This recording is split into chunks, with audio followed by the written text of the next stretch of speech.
She took a job as a live-in nurse, unaware the patient was her billionaire ex who left her pregnant with twins. The solarium was a breathtaking glass extension overlooking the Pacific, filled with tropical plants and bathed in natural light. Clara's eyes adjusted slowly, taking in the lush greenery before settling on the figure seated in a modern wheelchair near the windows. "Mr. Caldwell, your new nurse has arrived," Margaret announced. The man turned, and Clara's world collapsed. Time seemed to freeze as she stared into eyes she'd once known better than her own. Amber with flecks of gold, now widened in equal shock. The face was older, leaner, with silver threading through once purely dark hair at the temples, but unmistakably him. Ethan, the man who had walked out of her life 9 years ago, leaving nothing but a hastily scribbled note and a broken heart. The man who had no idea he'd also left her pregnant with twins. "Clara?" His voice was hoarse, disbelieving. The room tilted dangerously. Clara gripped the back of a nearby chair, her professional mask slipping as memories crashed through her carefully constructed defenses. "You two know each other?" Margaret asked, confusion evident. "We've met," Clara managed, her voice distant to her own ears. "A long time ago.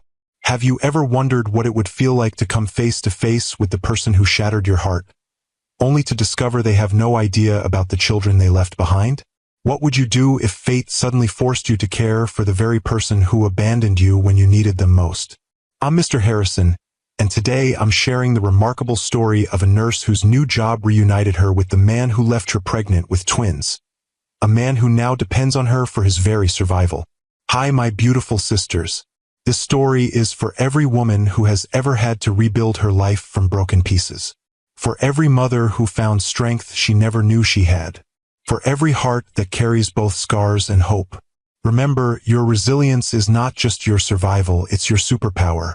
Sometimes life brings us full circle not to repeat our pain, but to give us a chance to heal it differently. Whatever chapter you're in right now, know that your story isn't over, and the strongest characters often come from the most challenging plots. The manila envelope felt unusually heavy in Clara Mitchell's hands as she stood before the wrought iron gates of Caldwell Estate. 10 years as a nurse had taught her to recognize the weight of life-changing moments, and something about this particular job offer carried that same gravity.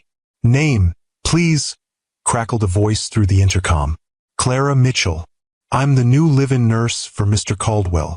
The gates parted with a soft mechanical hum, revealing a winding driveway bordered by perfectly manicured cypress trees. Clara adjusted her simple navy blazer and smoothed her practical ponytail, grateful she'd chosen her most professional outfit for this first meeting. The position had seemed almost too perfect when her agency presented it. Generous salary, private accommodations, and most importantly, stability after years of exhausting hospital shifts that left her scrambling for childcare. As the imposing limestone mansion came into view, Clara felt a flutter of anxiety. Her resume had been vetted, references checked, but she knew nothing about Ethan Caldwell beyond his reputation as a reclusive tech billionaire recovering from a serious health crisis. The agency had been frustratingly vague about specifics, citing confidentiality agreements. "You'll be briefed on his medical needs upon arrival," was all they would say. The front door opened before she could knock, revealing a silver-haired woman with kind eyes and an efficient demeanor. "Ms. Mitchell, welcome to Caldwell Estate. I'm Margaret, the house manager." She extended her hand. "We've been expecting you."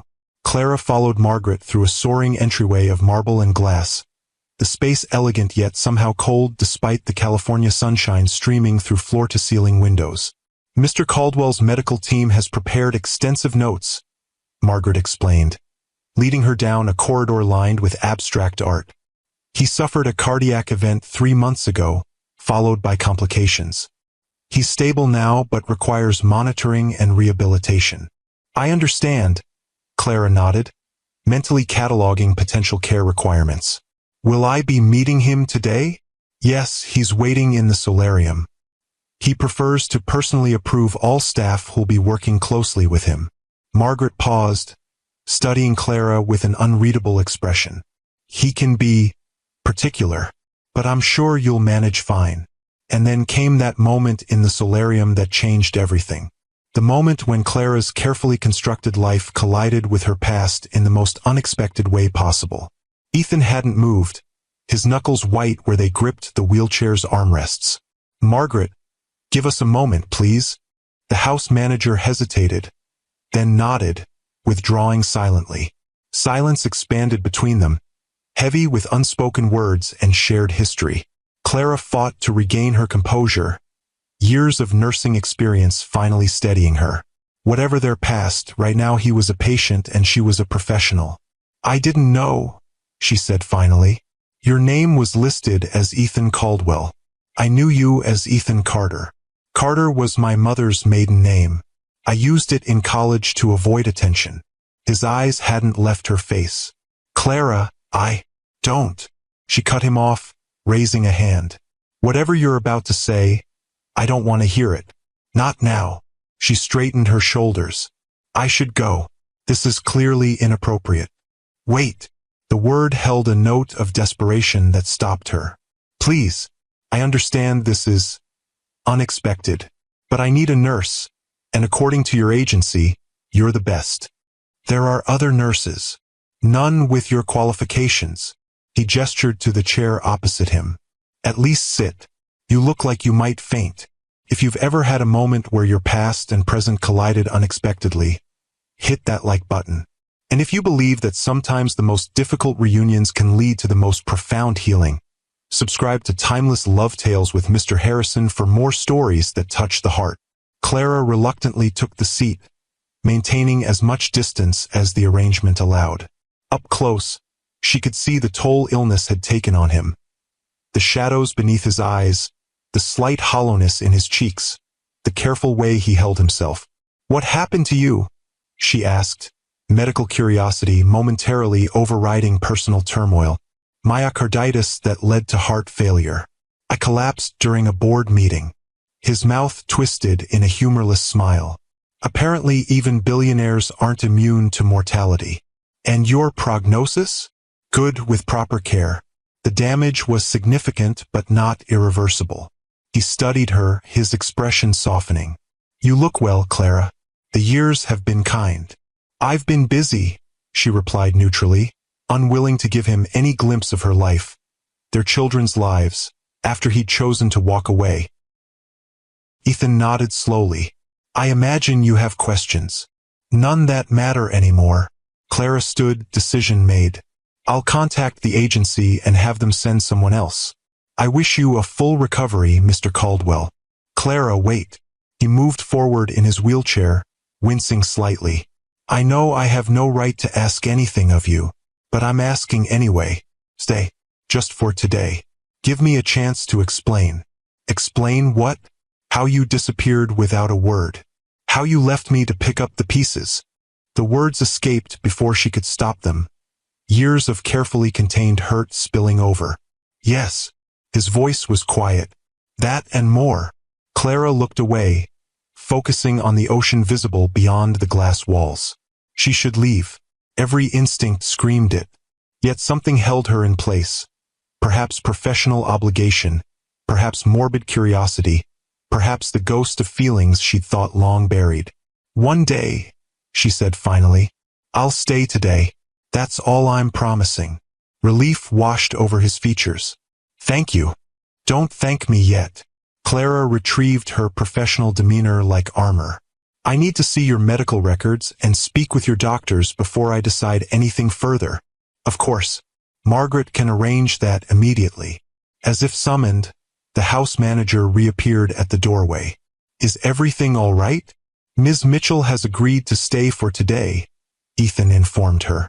"Please provide her with my complete medical file and contact information for Dr. Winters." "Right away, sir." Margaret's gaze flickered between them, clearly sensing the tension. Clara followed her from the solarium, feeling Ethan's eyes on her back with every step. In the hallway, she paused to steady her breathing, mind racing with implications. The twins. What would she tell them? 8-year-old Lily and Lucas believed their father was a man who died before they were born. A necessary fiction she created to shield them from rejection. How could she possibly explain that not only was he alive, but she was now his nurse? Ms. Mitchell. Margaret's concerned voice broke through her thoughts. Are you sure you're all right? Yes, Clara lied, straightening her shoulders. Just processing the medical information. Could I use your phone? I need to make a call. Minutes later, she was speaking with her sister, Kate, who had been watching the twins for what was supposed to be a few hours, while Clara met her new employer. Something's come up, Clara explained carefully. I may be later than expected. Could you keep them overnight? Of course, Kate replied. Is everything okay with the new job? It's complicated. I'll explain later. After hanging up, Clara spent the next several hours in clinical detachment, reviewing Ethan's extensive medical records. The diagnosis was, as he'd stated, viral myocarditis leading to heart failure, followed by a difficult recovery complicated by arrhythmias and fluid retention. He'd been hospitalized for 6 weeks before insisting on continuing his recovery at home, against medical advice.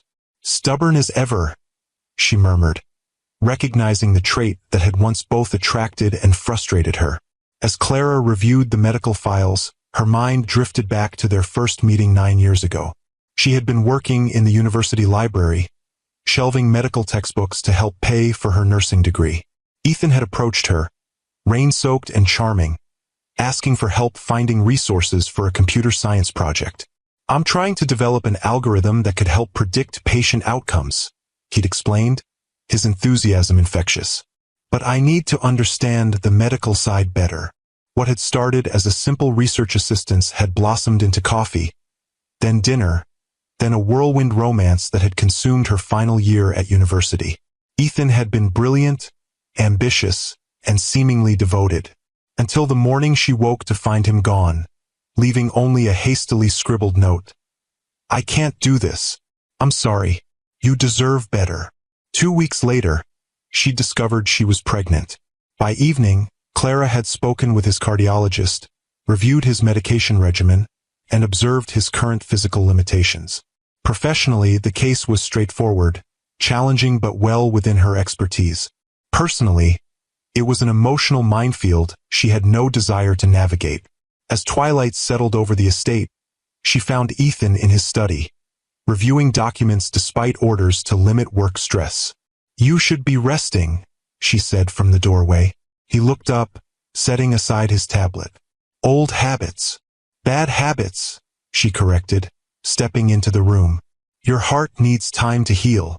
Some things can't be healed by time alone. His gaze was steady, meaningful. Clara ignored the implication. I've reviewed your case. You need consistent monitoring, medication management, and a structured rehabilitation program. Your current routine is inadequate. Is that your professional assessment? Yes. And will you be the one providing this care? Clara hesitated, the question she'd been avoiding all day. I don't think that would be appropriate, given our history. Our history is precisely why it should be you. Ethan's voice softened. Clara, I know I hurt you, deeply, unforgivably, but I'm asking for your professional expertise, not your forgiveness.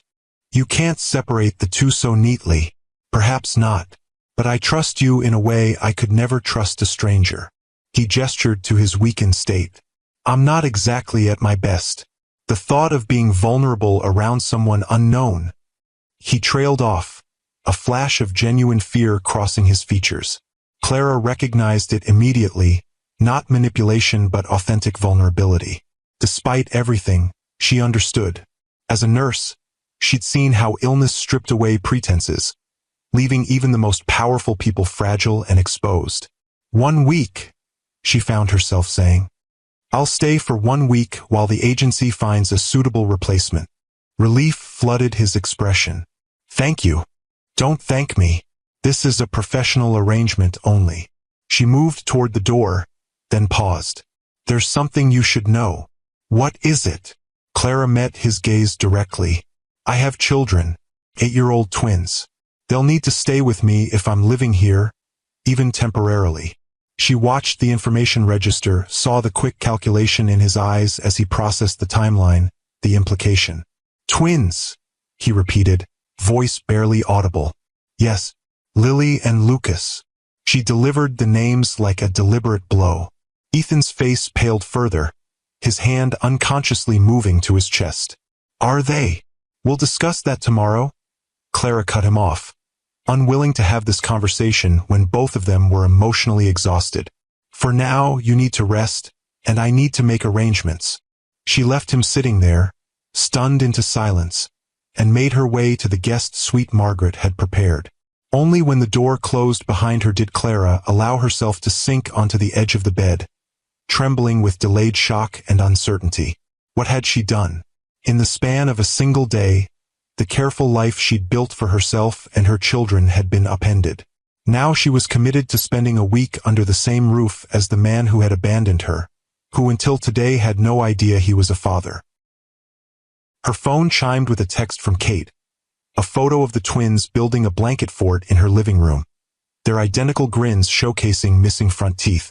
Lucas had Ethan's eyes, Lily his dimpled smile. How had she never noticed how strongly they resembled him? Clara touched the screen gently, heart aching with love and protective fear. Whatever happened next, she would shield them from harm, even if that harm came from their own father. Morning arrived with painful clarity. Clara dressed in her practical scrubs, twisted her hair into its usual knot, and called Kate to arrange bringing the twins to the estate that afternoon. The conversation with them would be difficult, but she decided on a version of the truth. Mr. Caldwell was an old friend who needed medical care, and they would be staying at his house while she worked. She found Ethan in the kitchen, attempting to prepare his own breakfast despite obvious fatigue. His movements were careful, deliberate, each action clearly requiring concentration. "You should have waited for assistance," she said, moving to take over. "I've been waiting for 9 years," he replied quietly. "I think that's long enough, don't you?" Clara stilled, the simple act of cracking eggs suddenly impossible. "We're not doing this now." "When then?" "After you've brought our children into my home without telling them who I am." "They're my children," she corrected sharply. "You forfeited any claim to parenthood when you walked out. I didn't know you were pregnant. Would it have mattered?" The question hung between them, raw and honest. Ethan set down the spatula, bracing himself against the counter. "I don't know. I was 24, terrified of responsibility, running from my father's expectations. I told myself you deserved better. I deserved the truth. I deserved a conversation, not a note." "Yes." He met her gaze directly. "You did. I was a coward." The simple admission caught her off guard. The Ethan she'd known had been brilliant but proud, never one to acknowledge weakness. "What changed?" she asked despite herself. Nearly dying tends to clarify one's perspective. His smile was rueful. That and 9 years of regret. Clara turned away, focusing on preparing a heart-healthy breakfast that aligned with his dietary restrictions. "The twins will be here this afternoon. I've told them you're an old friend who needs medical care. Is that all I am to you now? An old friend?" "You're my patient," she corrected. "For 1 week." Ethan accepted the plate she handed him, their fingers briefly touching. "And after that week?" "After that week, you'll have a new nurse, and we'll determine appropriate visitation arrangements for the twins, if you want that." "If I—" He broke off, visibly struggling for composure. "Of course I want that. They're my children. Biologically, yes, but being a father is more than DNA." Clara sat across from him, her professional mask firmly in place. "Now, let's discuss your care plan for today." The morning passed in a clinical routine, medications, vital signs, a gentle stretching session to improve his mobility. Clara maintained professional distance, focusing on his recovery rather than their shared past. Ethan followed her instructions without complaint, though his eyes followed her constantly, filled with questions she wasn't ready to answer. At precisely 2 o'clock, Kate's car pulled up the driveway. Clara met them at the entrance, heart pounding as the twins tumbled out, their energy a stark contrast to the mansion's hushed atmosphere. "Mom!" Lucas reached her first, throwing his arms around her waist. "This house is huge. Is it really all for one person?" "It's like a castle," Lily added, more reserved but equally impressed. Do we really get to stay here?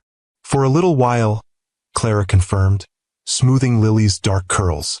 Remember what I told you about Mr. Caldwell? He's recovering from a heart problem and needs my help. Is he nice? Lucas asked, always direct. Clara hesitated. He's trying to be better.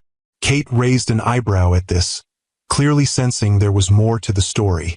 Call me if you need anything, she said, hugging Clara goodbye, and I expect a full explanation soon. After Kate departed, Clara led the twins through the mansion, explaining the rules. Quiet voices, no running indoors, respect for Mr. Caldwell's need for rest. They nodded solemnly, though Lucas's fingers twitched with the effort of containing his natural exuberance. Ethan was waiting in the solarium, seated in an armchair rather than his wheelchair. A deliberate choice, Clara suspected, to appear stronger for this first meeting. When the twins entered, his breath visibly caught, eyes widening as he took in their features. Lily, Lucas, this is Mr. Caldwell, Clara introduced them, watching Ethan carefully. Mr. Caldwell, these are my children. Hello, Ethan said softly, his voice unsteady. I'm very pleased to meet you both. Lucas stepped forward immediately, curious as always. Mom says you had a heart attack. My teacher says that happens when your heart gets too tired. Something like that, Ethan replied, his gaze moving between the twins with barely concealed wonder. It's working better now, though. Lily remained half-hidden behind Clara, studying Ethan with thoughtful eyes. Your house is very big for just one person, she observed quietly. A shadow crossed Ethan's face. Yes, it is. Too big, really? Then why do you live here? Lucas asked, earning a gentle Lucas manners from Clara. It's a fair question, Ethan said. I suppose I thought a big house would make me feel important. I'm learning that other things matter more. Clara felt a strange tightness in her chest at his words. This reflective humility was new, nothing like the ambitious young man who'd once told her that success required sacrifices. Children, why don't you go with Margaret? She's going to show you your rooms while I discuss Mr. Caldwell's treatment plan. Margaret appeared as if summoned, offering the twins a warm smile. I've prepared rooms with an adjoining door to your mother's suite, and there might be cookies in the kitchen if you're interested. Lucas needed no further encouragement, but Lily hesitated, looking back at Ethan with a curious expression. Your eyes look like my brother's, she said simply before following Margaret. When they were alone, Ethan released a shaky breath. They're beautiful, Clara. Perfect. Yes, they are. She busied herself checking his pulse, needing the clinical distance. Lily has your thoughtfulness. Lucas has your smile. His voice was thick with emotion. How could I not have known? All these years. You left, Ethan. You chose not to know. Clara's fingers pressed perhaps too firmly against his wrist. Your pulse is elevated. You should rest. How can I rest now? He caught her hand as she withdrew it. Clara, please, tell me about them. Everything. Their first words, first steps. What they love, what they fear. I've missed so much. The raw longing in his voice cracked something in her carefully maintained composure. Yes, you have. And that was your choice. A choice I would give anything to undo. His grip on her hand tightened. I know I don't deserve forgiveness or a second chance. But they deserve to know their father, don't they? Clara pulled her hand away. The father they know died before they were born. A good man who would have loved them if he'd had the chance. Ethan flinched as if struck. A convenient fiction. A necessary protection, she countered. What was I supposed to tell them? That their father decided we weren't worth staying for. I never thought. That's just it, Ethan. You never thought about anyone but yourself. Clara stood, needing distance. I have to check on the twins. Take your medication and rest. Doctor's orders. If you've ever had to protect your children from painful truths, give this video a like. The courage it takes to shield those we love while carrying our own wounds is something only the strongest hearts understand.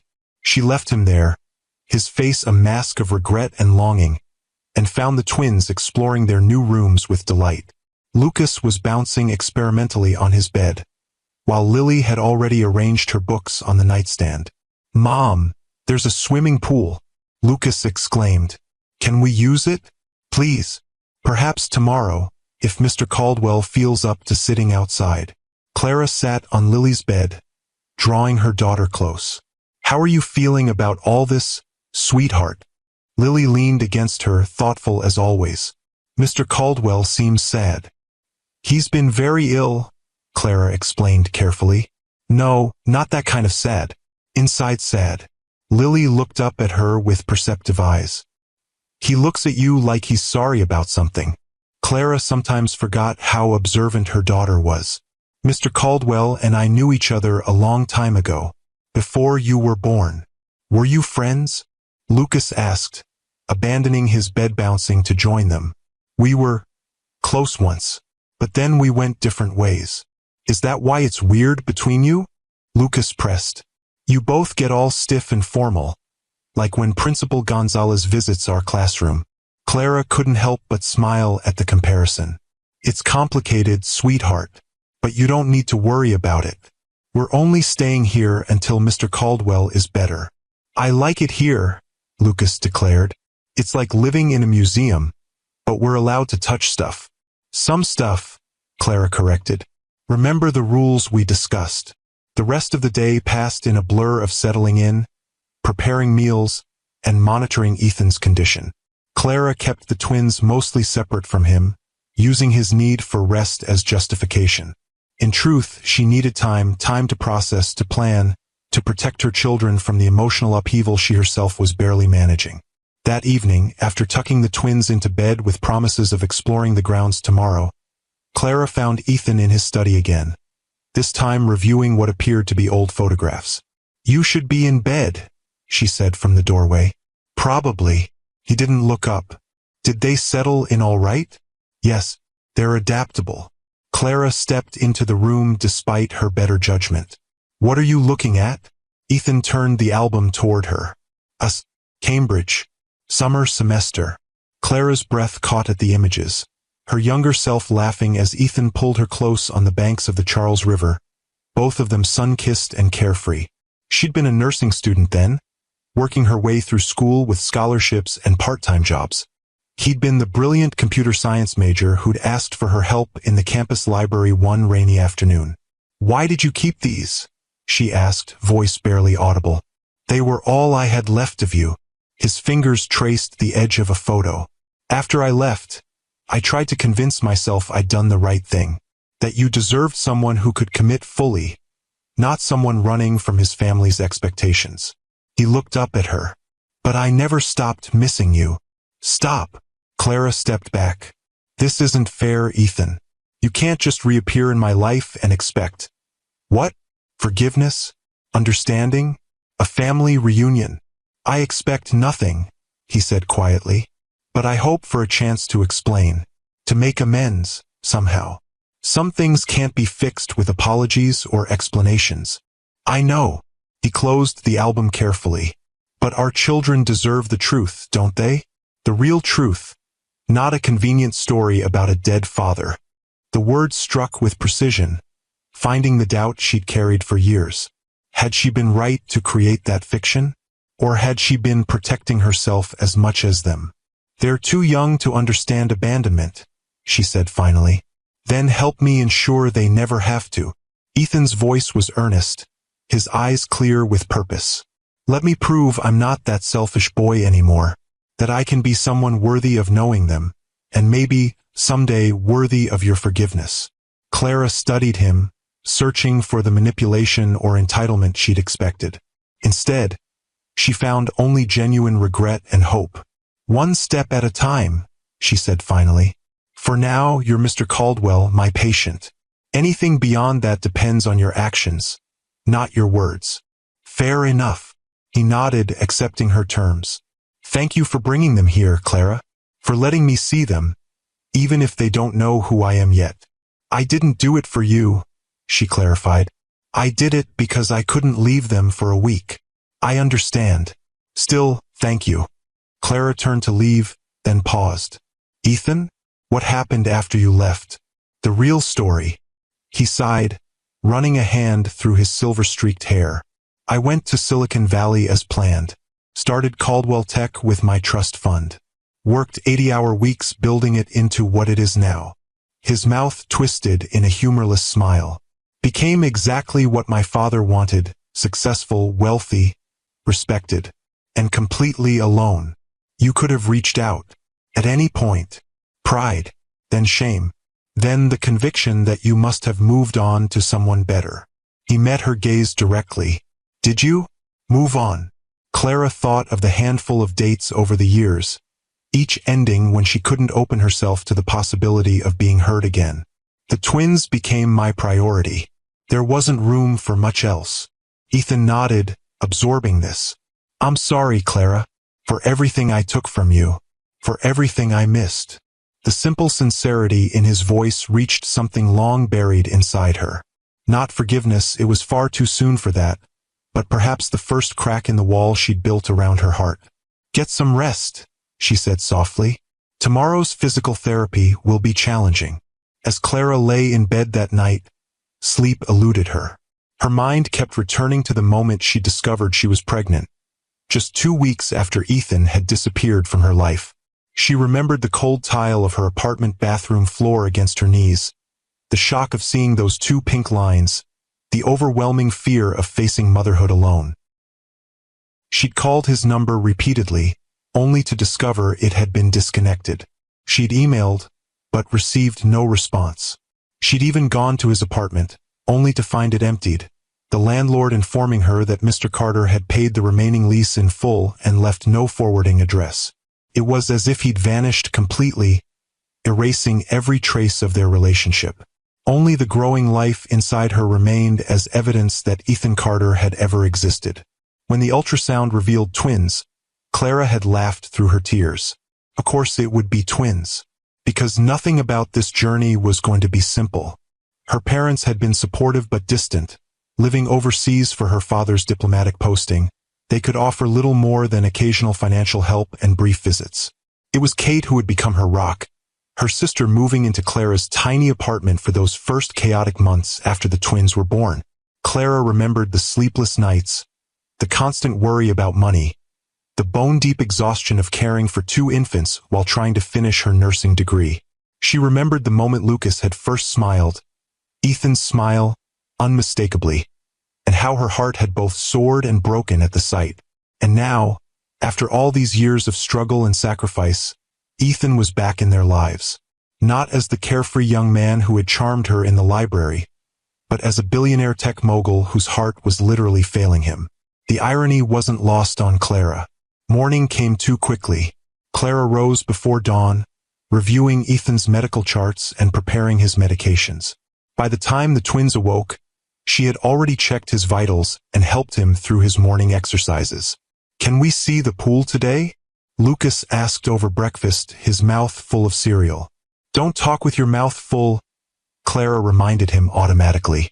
"And yes, if Mr. Caldwell feels up to it, we can visit the pool this afternoon." "Is he your boyfriend?" Lucas asked suddenly, causing Clara to choke on her coffee. "What? No. Why would you ask that?" Lucas shrugged. "You look at him the way Ms. Rodriguez looks at the mailman. All angry but also not angry." Lily nodded sagely. "It's complicated." Clara stared at her children, momentarily speechless. Had she been that transparent? "Mr. Caldwell is my patient. That's all." "But you knew him before," Lily pointed out. "You said you were close."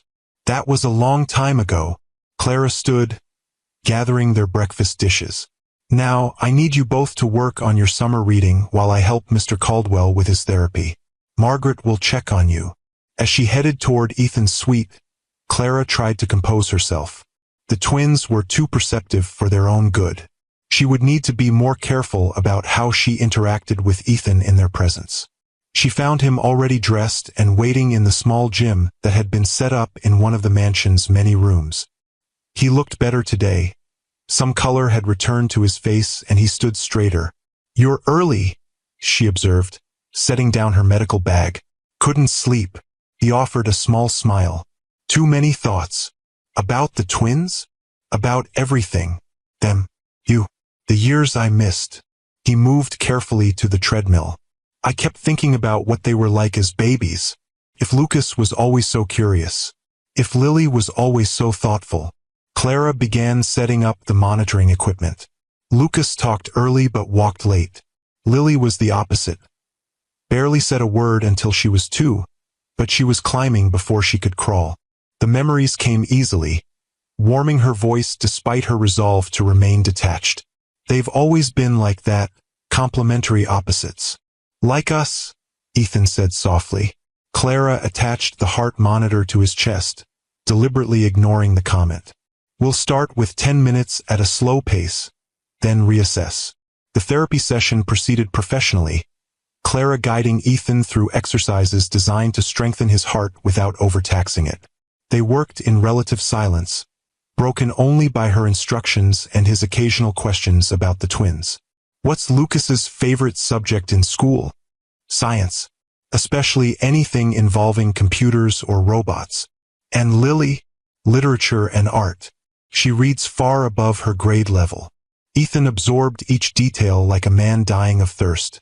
Do they have friends? Activities? Lucas plays soccer. Lily takes ballet but prefers her art classes. Clara adjusted the resistance on the stationary bike. They both have friends, though Lily is more selective. Lucas would befriend a lamppost if it would listen to him talk about drones. Ethan laughed, a genuine sound that momentarily transported Clara back to their university days. He sounds like me at that age. I used to disassemble every electronic device in our house. Drove my parents crazy. He dismantled our microwave when he was 6, Clara admitted with a reluctant smile, and then put it back together. It actually worked better afterward. Pride bloomed across Ethan's features. He's brilliant. Yes, he is. They both are. Clara checked his heart rate, pleased with the steady rhythm. That's enough for today. Your numbers look good. As she was disconnecting the monitoring equipment, a small voice came from the doorway. Mom? Margaret said we could come find you. Lily stood there, Lucas peering around her shoulder. We finished our reading. Already? Clara raised an eyebrow. All of it. Well, I did, Lily clarified. Lucas read 2 pages and then started designing a robot in his notebook. It's a pool cleaning robot, Lucas defended. That's practically science reading. Ethan chuckled, drawing the twins' attention. A pool cleaning robot sounds very useful. I'd be interested to see your design. Lucas's face lit up. Really? I could show you. I have my notebook right here. He pulled a dog-eared sketchbook from his back pocket. Clara watched as Ethan carefully lowered himself to a nearby bench, making room for Lucas beside him. The boy immediately launched into an enthusiastic explanation of his invention, complete with detailed drawings and animated hand gestures. Ethan listened with genuine interest, asking thoughtful questions that made Lucas beam with pride. See, the problem with most pool robots is they can't get into the corners properly, Lucas explained, pointing to his sketch. But mine has these special brushes that extend and retract, so it can clean every part. That's brilliant, Ethan said, studying the drawing. Have you thought about how it would navigate? GPS might not work well underwater. Lucas's eyes widened. I didn't think about that. Maybe some kind of sonar? Like dolphins use. That could work. Or perhaps a mapping system using infrared sensors. Ethan glanced up, catching Clara's gaze. Your son has a remarkable mind. I know, she said softly, unable to miss the way Lucas glowed under Ethan's praise. Lily had remained by the door, observing the interaction with her characteristic thoughtfulness. Now she approached, standing just beside Clara. Do you like books, Mr. Caldwell? She asked. I do, Ethan replied, turning his attention to her. Though I don't have as much time to read as I'd like. What about you? Your mother says you're quite the reader. I'm reading The Secret Garden right now, Lily said. It's about a girl who finds a hidden garden that everyone forgot about, and she brings it back to life. That sounds wonderful, Ethan said. Perhaps you could tell me more about it sometime? Lily nodded, a small smile playing at her lips. I could. And maybe you could show me your library? Mom says big houses like this always have libraries. Indeed we do. It's one of my favorite rooms. Ethan's expression softened. Would you like to see it today? Can we, Mom? Lily looked up at Clara, hope shining in her eyes. Clara hesitated, torn between her desire to keep the twins at a safe emotional distance from Ethan and her inability to deny Lily's rare enthusiasm. I suppose so, if Mr. Caldwell is feeling up to it after his rest period. I'll be fine, Ethan assured her, though Clara noted the slight pallor that indicated his therapy session had tired him. Perhaps after lunch? After lunch, Clara agreed. And after you've rested properly. Doctor's orders. As they left Ethan to rest, Clara couldn't help but notice how quickly the twins had warmed to him. It was both heartwarming and terrifying, watching her children connect with their father without knowing who he truly was. I like Mr. Caldwell, Lucas announced as they walked toward the kitchen. He doesn't talk to me like I'm a baby, and he knows about robots. He seems lonely, Lily added, her perceptive gaze meeting Clara's. Is that why you're helping him, Mom? Because he's lonely? Clara chose her words carefully. I'm helping him because he's ill and needs medical care. That's my job. But you knew him before, Lucas persisted. When you were friends. Yes, we were friends once. The half-truth sat uncomfortably on her tongue. Did you have a fight? Lily asked. Is that why you stopped being friends? Clara sighed, realizing the twins wouldn't be easily deflected. Something like that. Sometimes people who care about each other still make choices that hurt one another. Like when Lucas broke my favorite paintbrush and didn't tell me? Lily asked. Hey, that was an accident, Lucas protested. And I made you a new one from that stick and Mom's hair ties. It's a bit like that, Clara acknowledged with a small smile. Except grown-up mistakes can be more complicated. Did Mr. Caldwell say sorry? Lucas asked. You always make me say sorry when I mess up. Not exactly, Clara admitted. Not until now. Better late than never, Lily said solemnly, repeating one of Clara's own frequent sayings. Out of the mouths of babes, Clara thought, wondering when her children had become so wise. After lunch, true to his word, Ethan gave the twins a tour of his library. An impressive two-story room lined with thousands of books and featuring comfortable reading nooks tucked between the shelves. Lily was in heaven, her eyes wide as she took in the collection. Lucas was more interested in the automated shelving system that could retrieve books from the highest levels. This is the best room ever, Lily breathed, running her fingers along the spines of a shelf of classics. Feel free to borrow anything that interests you, Ethan told her. Books are meant to be read, not just displayed. Really? Any book? Lily's face lit up with excitement. Any book appropriate for your age, Clara amended, giving Ethan a pointed look. Of course, he agreed quickly. Perhaps Margaret can help you find the children's and young adult section. It's on the lower level near the window seats. As Margaret led the twins deeper into the library, Clara found herself alone with Ethan again. You're good with them, she said quietly. Better than I expected. They make it easy, he replied. They're extraordinary children, Clara. You've done an amazing job raising them. I had to. The words came out more sharply than she intended. I didn't have a choice. Ethan's expression sobered. No, you didn't. Because of me. He moved to a nearby chair, sitting carefully. I keep thinking about what it must have been like for you. Finding out you were pregnant after I left. Raising them alone. All the milestones I missed. It was hard, Clara acknowledged, taking the seat opposite him. The hardest thing I've ever done. But also the most rewarding. Tell me about when they were born, Ethan said softly. Please. Clara hesitated, then found herself speaking, the memories flowing despite her reservations. It was a difficult pregnancy. Twins often are. I was put on bed rest for the last month, which meant taking a leave from my nursing program. Kate moved in to help me.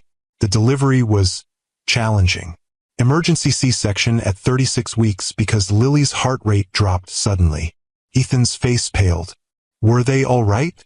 Lucas was fine, crying immediately, perfect APGAR scores. Lily gave us a scare. She wasn't breathing at first. Clara's voice caught at the memory. The longest 40 seconds of my life, waiting to hear her cry. But then she did, and everything was okay. I should have been there, Ethan said, his voice thick with regret. You shouldn't have gone through that alone. But I wasn't alone, Clara corrected him. Kate was there. My parents flew in from Geneva. I had friends from nursing school who checked on us. We built our own support system. Still, they were my children too. Ethan's gaze drifted to where the twins were visible among the bookshelves. Lily already settled in a window seat with a book while Lucas examined the mechanical shelving system. I missed everything. Their first words, first steps, first day of school. Lucas's first word was light. Clara found herself saying. He was fascinated by lamps, the way they turned on and off. Lily's was book, which surprised no one. They took their first steps on the same day, though hours apart. Lucas fell and cried, but Lily watched him and seemed to learn from his mistake. She waited until she was really ready. Ethan absorbed each detail like a precious gift. And school? How was their first day? Lucas was excited, made 3 friends before lunch. Lily cried when I left, but her teacher said she stopped the moment I was out of sight. She's always been private with her emotions. Clara smiled at the memory. By the end of the day, she'd organized the reading corner and appointed herself classroom librarian. A comfortable silence fell between them, both watching the twins among the books. For a moment, it was almost possible to imagine they were a normal family.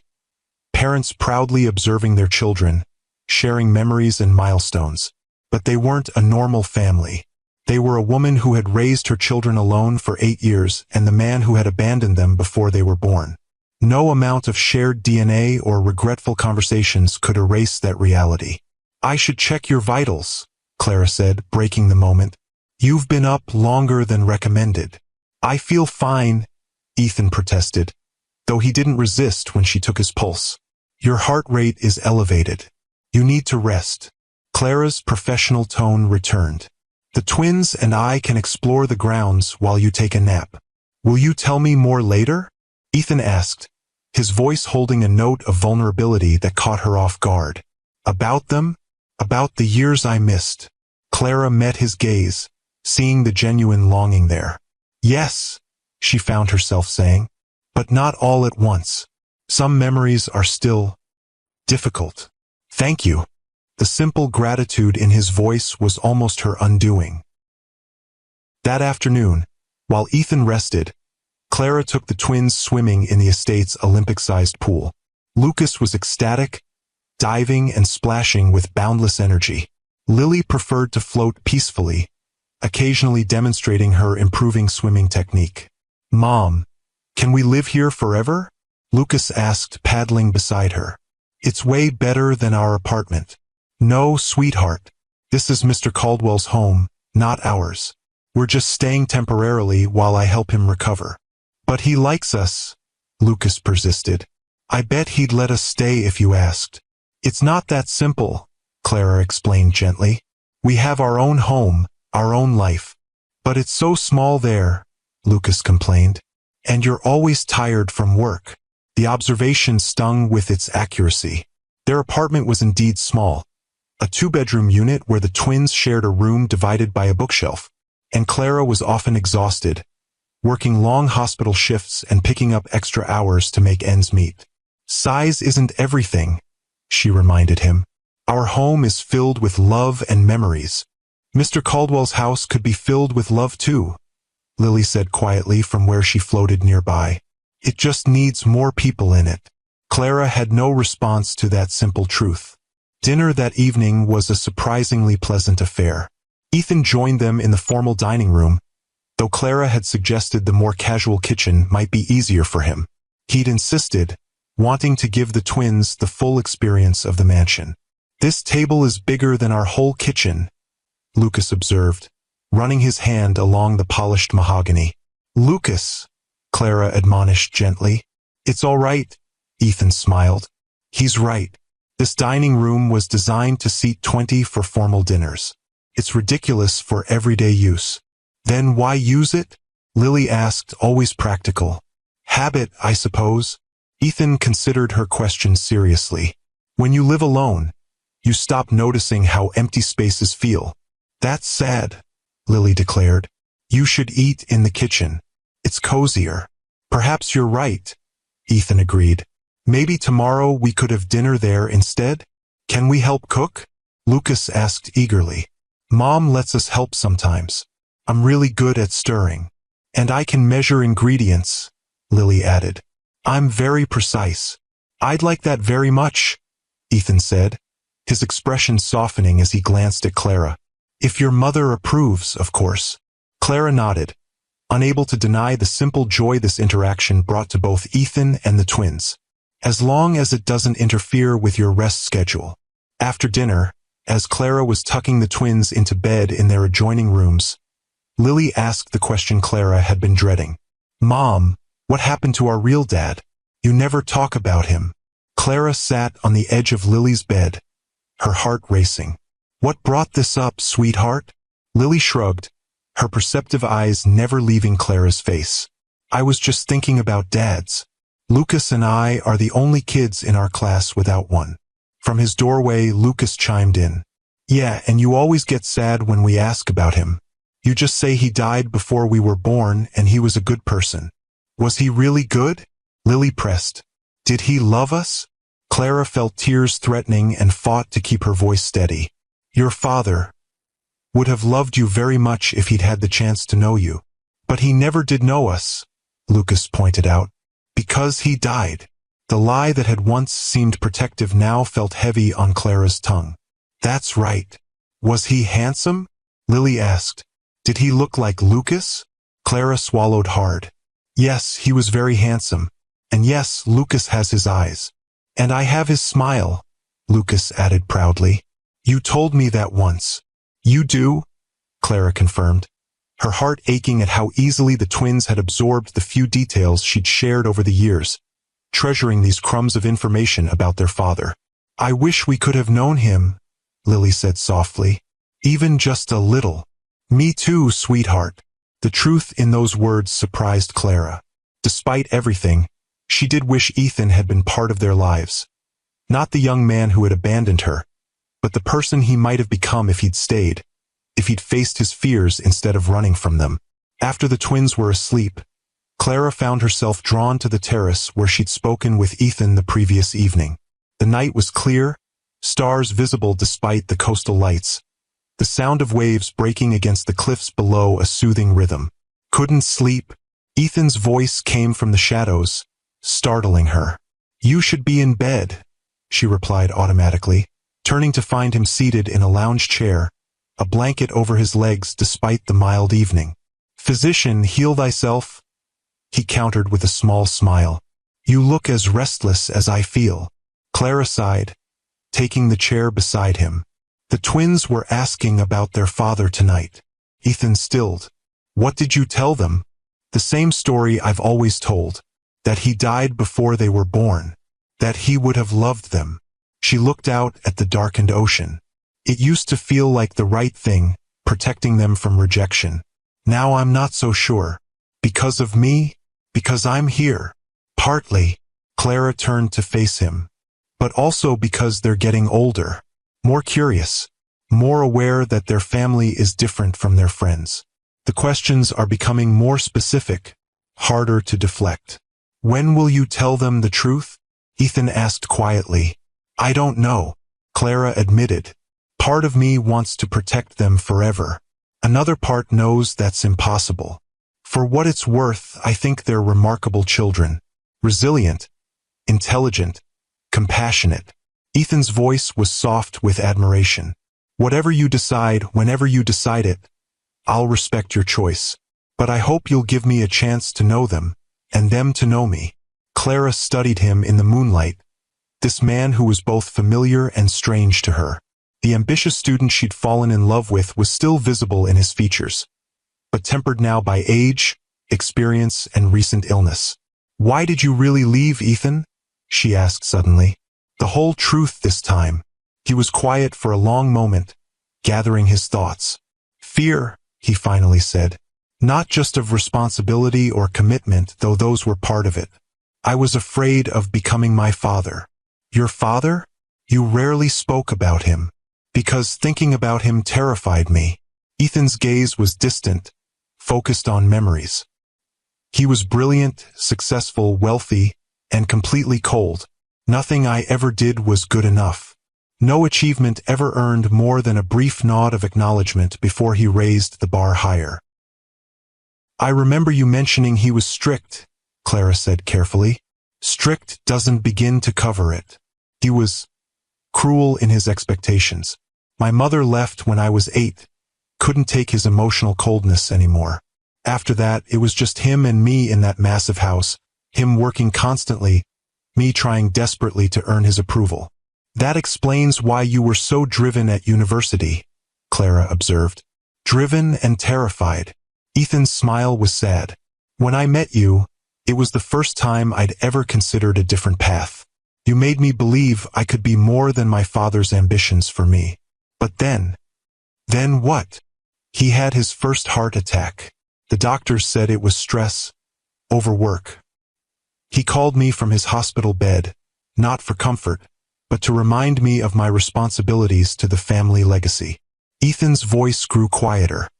And I looked at you, brilliant, kind, full of dreams about helping people, and I thought, I'll destroy her.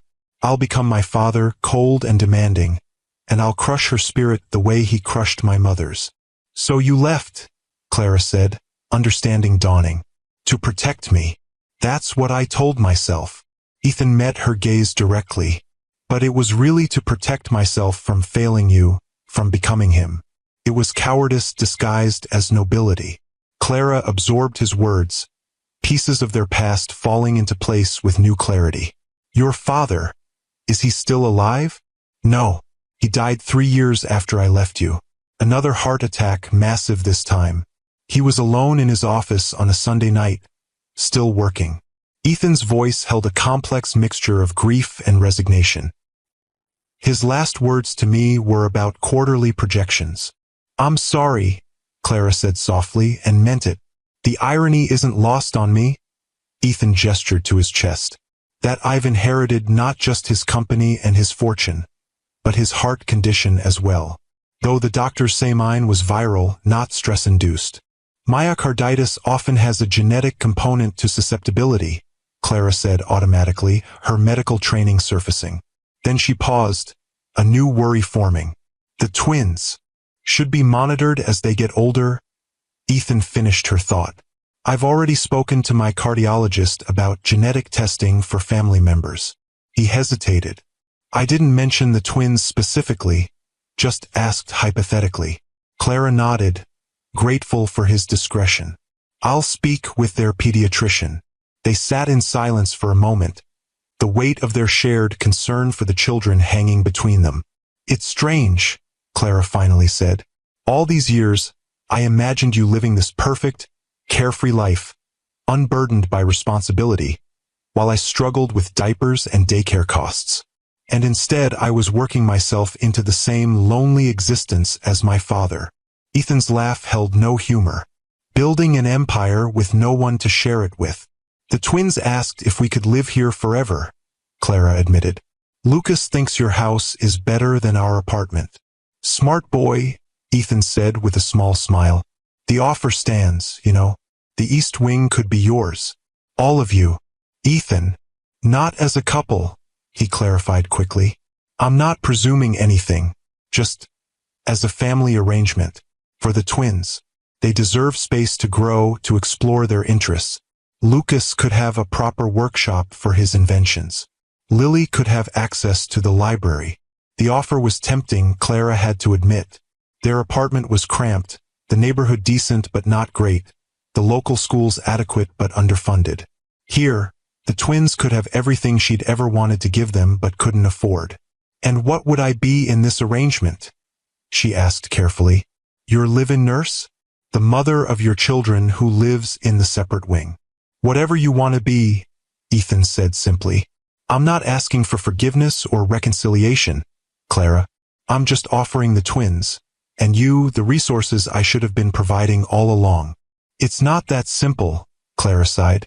They don't know you're their father. Moving in here would raise questions I'm not ready to answer. Then we take it slowly, Ethan suggested. Start with regular visits after I've recovered. Build a relationship first. The truth can come later, when you think they're ready. Clara studied him in the moonlight, trying to reconcile the man before her with the boy who had left her. There was genuine remorse in his eyes, a humility that the younger Ethan had never possessed. One day at a time, she finally said. That's all I can promise right now. That's all I'm asking for. His hand found hers on the armrest between them, a gentle touch that she didn't pull away from. One day at a time. If you believe that sometimes the most broken paths can lead to the most beautiful destinations, give this video a like. And if you've ever had to find the courage to forgive, not for someone else's sake, but for your own heart's healing, subscribe to Timeless Love Tales with Mr. Harrison. The next few days fell into a rhythm that was both strange and comforting. Mornings were devoted to Ethan's medical care, medications, therapy exercises, monitoring his steadily improving condition. Clara maintained her professional demeanor during these sessions, though the clinical distance was becoming harder to preserve. Afternoons found the twins exploring the estate with growing confidence. Lucas had discovered the workshop where Ethan's maintenance staff kept their tools, and with supervision, was allowed to tinker with small projects. Lily had claimed a window seat in the library as her special reading nook, working her way through classic children's literature with voracious enthusiasm. Evenings brought them together for meals, now taken in the kitchen's breakfast nook rather than the formal dining room.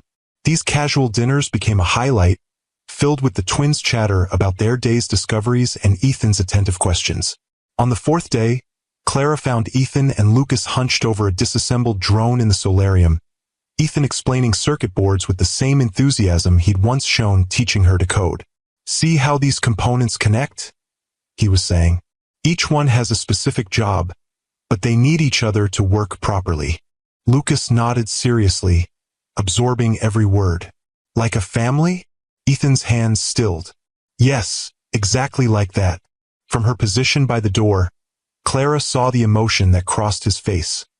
Love, regret, hope, before he carefully composed himself. Where's Lily? She asked, making her presence known. Reading by the pool, Lucas answered without looking up. Mr. Caldwell is teaching me about electronics. Did you know he invented the security system that protects the president's computer? I didn't, Clara replied, raising an eyebrow at Ethan. A slight exaggeration, he clarified with a small smile. Though we do have some government contracts. Mom, can Mr. Caldwell come to my science fair next month? I want to build something like this for my project. The innocent request hung in the air between them. Clara met Ethan's gaze, saw the careful neutrality there, leaving the decision entirely to her. We'll see, she said finally.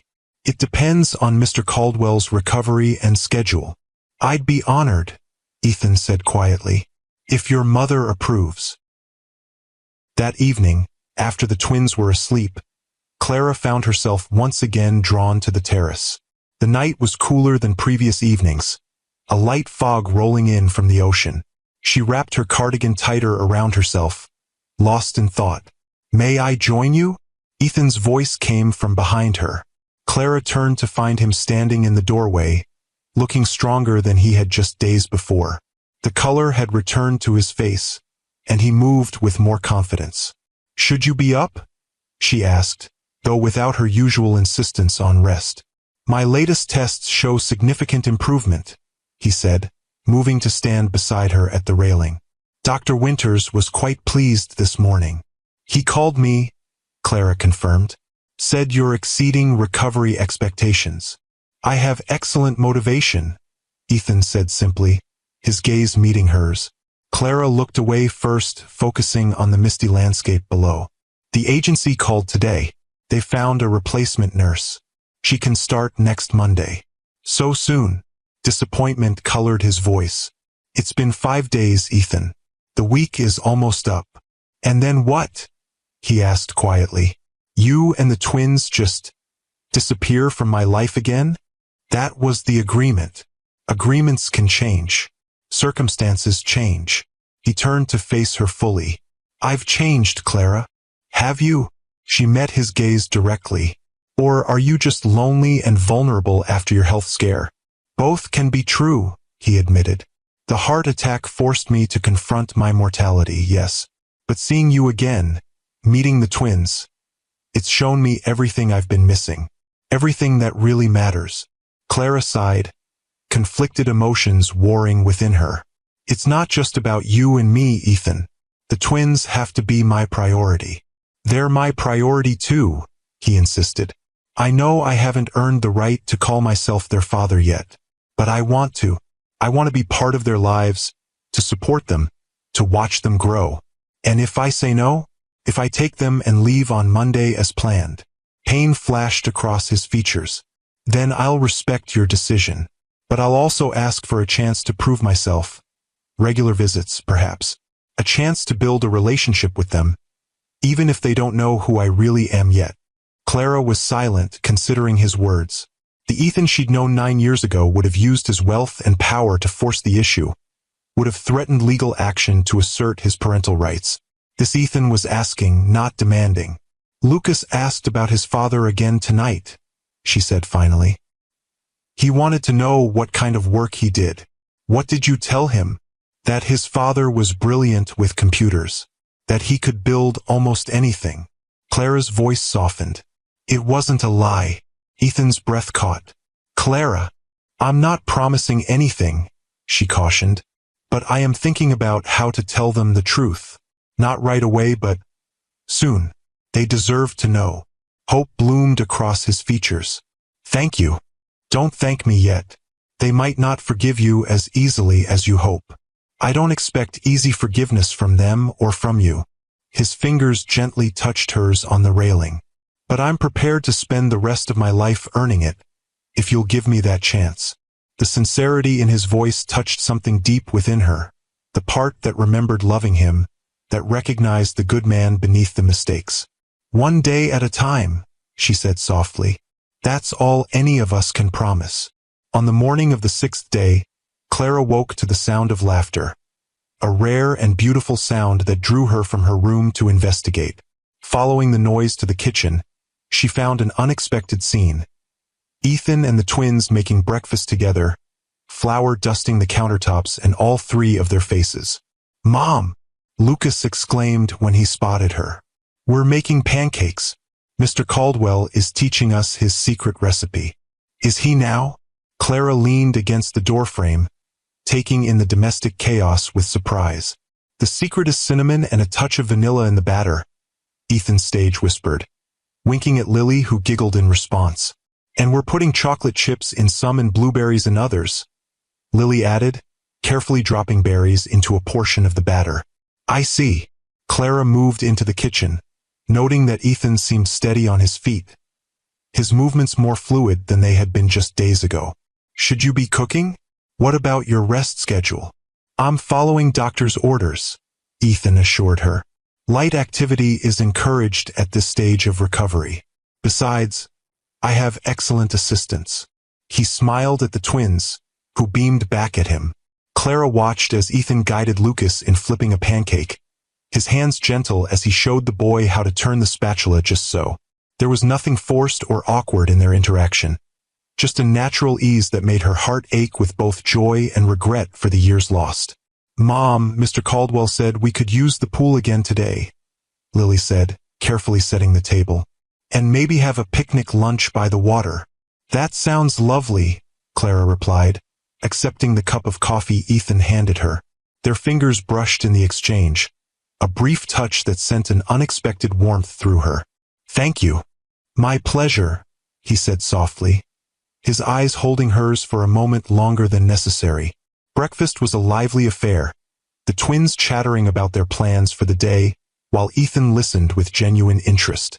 Clara found herself relaxing into the moment, allowing herself to enjoy this glimpse of what family life could be like.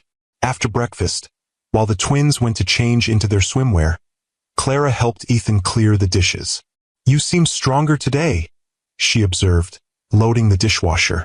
"I feel better than I have in months," he admitted. "Physically and otherwise.